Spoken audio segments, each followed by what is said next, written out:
Hi everyone, welcome to a new video. My name is Lily and this is Lily Thrifts. Today I'm going to be reflecting and looking over some of my highest profit sales on Poshmark this far. And I just want to make a quick disclaimer that I know in the grand scheme of things my sales are nowhere near as big as a lot of other sellers have made. These are just my personal sales. So I just wanted to make that disclaimer. I'm not saying that I am the best seller or anything like that. One of the reasons that I'm making this video is a personal reflection on some of the actions that I've taken to make these larger sales. I think reflecting on your business is really important, and reflecting on some of your biggest successes is also important. That way you can duplicate those processes that you took to get to that level and create a great business model around that. You learn from your mistakes, but you also learn from your greatest successes, and if you're able to duplicate those, that is just a great way to create a very efficient business, in my opinion. So a little structure for this video, I'm just going to be going through about 10 or so of my top sales, and I'm just going to be giving little tidbits about them, little tips that I think were helpful for me, and some more goals that I'm going to have for the future to recreate my success and hopefully create a better business model. Starting out with my 10th highest sale was a pair of Schutz heels, and they sold for $75. I'm not the biggest expert on shoes, I don't claim to be at all, but I saw these at Marshall's. Marshall's is where I ended up getting them, and I was looking at the shoes on clearance and they just felt like a good quality shoe, so I looked it up, and this brand is an Anthropologie brand. They are sold at Anthropologie, which kind of catches my attention whenever I see that on Google. So I did pick these up. I do believe I paid up a little bit for them, but to counteract them, I did price them higher, and I kind of looked out and got a good sale there. One thing that I do want to say about buying things at Marshall's, TJ Maxx, other retail arbitrage kind of stores, is that a lot of these items, and I've fallen into this trap too, few too many times that I wouldn't like to mention, but if you see a pair of shoes, there's a very high likelihood that the market is already oversaturated, and that's the reason they're at this clearance price. So be really careful when you're buying shoes at this place, at those sort of places. You don't want to buy a pair of shoes that is super oversaturated and you're going to end up losing your money. A rule that I kind of like to think about is if you see like 3 or more of the same shoe on a shelf, there's a very high likelihood that those are on every other store, and other resellers are trying to resell those as well, and they're on clearance for a reason. So just kind of keep that in the back of your head when you're looking at retail arbitrage, and just a little thing to remember. 9 through 7, I'm just going to kind of briefly skim through. They're sales that I really liked. I don't have a ton to say about them. Number 9 is an LaFleur dress that sold for $70 as well. This brand I would highly suggest to keep your eye out for. It's kind of almost like career, more formal wear of dresses. Sells for great money, at least they used to. I assume they still do.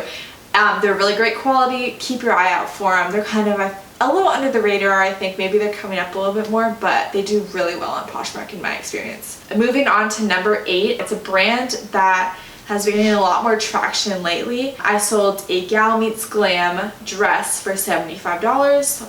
Very cute, trendy dress. I believe these are sold at Nordstrom. The market is getting a little bit saturated, but I would definitely keep my eye out, check comps. If you get it for a good price, I would highly recommend keeping your eye out for this brand. So number 7 on my list is a new with tags J. Crew blazer that I found at Goodwill. I sold this blazer for $75 from a best offer. And just a little comment about J. Crew, be very selective with what kind of J. Crew you're picking up. Older styles, more dated looks really don't bring that much money, and I would caution people to pick them up when you're sourcing. I mean, you can make whatever decision you like, that's just what I like to think. J. Crew that I pick up, J. Crew collection does really well. I just sold the dress from the J. Crew collection. More recent styles, larger sizes, these are all things that I would look for when you find J. Crew at the thrift store, and things to consider. This blazer in particular I did pick up from Goodwill. I did pay up, I think I paid about $15, but it was a really great size. It was a size 16 and it was new with tags, so both of those combined, and it was a newer style. It was very current. So with those things in consideration, I did pick it up and I did flip it for a pretty good profit, I have to say, as a part-time reseller. Moving on to number 6 on my list, it is a Joie cardigan sweater. It sold for $75. I did pick this up at Goodwill. I think I paid about $8 or so for it, if I remember correctly. Joie is a high-end brand, but I know it used to do really well for reselling. Lately it seems like the reselling value has gone down, so I would keep an eye out for it, but again, I would check style, check how recent it is, look at comps, these similar solds. I definitely have some Jawa items that have still not sold, so it's a good brand, but I would caution. It's kind of like J. Crew, you know, just use your reselling instincts. Moving on to number 5 and number 4. They're actually a very similar style, sold to 2 different customers. I had these 2 items sitting in my inventory for an embarrassingly long amount of time, and when I finally got around to taking pictures of them and listing them, they sold very quickly for good money, so I need to get better about that. But they were both St. John collection blazers that I actually found on the same shelf at the same Goodwill at the same time. I did pay up a little bit for them, and my reasoning for that was that they were in great condition. I didn't notice any holes. They're a little bit of an older style, but something to remember is that St. John, first of all, is a great brand. Keep your eyes out for them. But they also have different tiers, as a lot of other brands do that are on the more luxury end. So they have like St. John Sport, I know there's St. John Caviar. These were St. John Collection, which is, I could be wrong, I believe it's a higher end of the St. John brand. I definitely could be wrong about that, but I think so. So one of the blazers sold for $80, the other one sold for $85. Which I believe I paid about $10 for each. So that was a pretty good flip. And if I would have gotten them listed a lot faster, it would have been it would have been even better, but that's okay. We made it work. Moving in to my 3rd highest sale to date. It is one of my favorite brands to sell and to wear personally. A Madewell Lafayette leather bag. And I actually had multiples of these. They were new with tags. I got them from Nordstrom Rack online. So I had 2 of them, I believe, and I sold each for $100. This was, I just got lucky on snagging these, honestly. I was laying in bed, checking the Nordstrom Rack app, and I saw that these bags were $16.99, and I was like, what? And they were like, I think it was like 92% off, and I was like, oh my goodness. Added them to my cart, checked out as quickly as I could. My heart was racing. Actually, and so I snagged 2 of those, and so let's just say I was very happy when my order didn't get canceled and they arrived. They did take a couple weeks to sell. I think some other people had also snagged that same deal, but the quantity was so limited that I was still able to sell them for a high price. That's another thing. Shopping online, everyone has access to that sale, and sometimes I've gone in the trap of buying something that looks like a good deal, but again, the market is super oversaturated and it can be kind of a trap, and you get stuck with that item and you can't make your money back. Moving in to my 2nd highest sale on Poshmark. My 2nd highest sale is a really great brand that a lot of people know about. It's not anything new and revolutionary. It was a Lily Pulitzer dress that I found at Goodwill. It was a really great size. It was in good condition, good style. So I did pick it up. I think I paid about $9 or $10 for it, and it did sell for $105. Lily Pulitzer is definitely known for their crazy prints, crazy colors. So that was one thing of this dress. It had a very bright, very pretty yellow color, but it was missing that fun print that a lot of them have, and those prints can actually increase the value in my opinion. So I was looking at the dress and it was great style and a great size. I think it was a size 12. I was looking at comps, and comps were about $60 at the time, and I want to stress that comps are a great tool. They're great when you're thrifting to see if you have something, to kind of identify if it's a good purchase for you. I use comps all the time. But comps only take you so far. Sometimes you have to use your reselling judgment and really, if you think you have something valuable, to use your judgment and kind of make your own call. Comps don't have to rule everything. This is one of my great examples for my own reselling. The comps were about $60, but I felt that I had a great style and a really great size at the time, and it was in awesome condition. So I actually went about $50 over the comps, and I listed the dress at $105, which I for sure when I was listing them, that was too high, so someone was going to send me an offer and I'd be okay with that. But it was a surprise to me that within 24 hours, someone had paid full price, didn't even make an offer, paid full price for the dress at $105. Even though it wasn't the newest, it wasn't new with tags, it wasn't the craziest cool Lily Pulitzer print.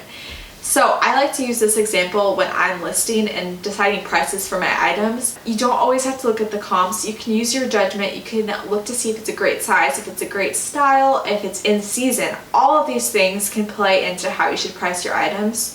So I think that's a really good thing to remember when you are listing, when you're checking comps, and when you're trying to make a sale. And finally, my biggest sale to date is this gorgeous Diane von Furstenberg dress.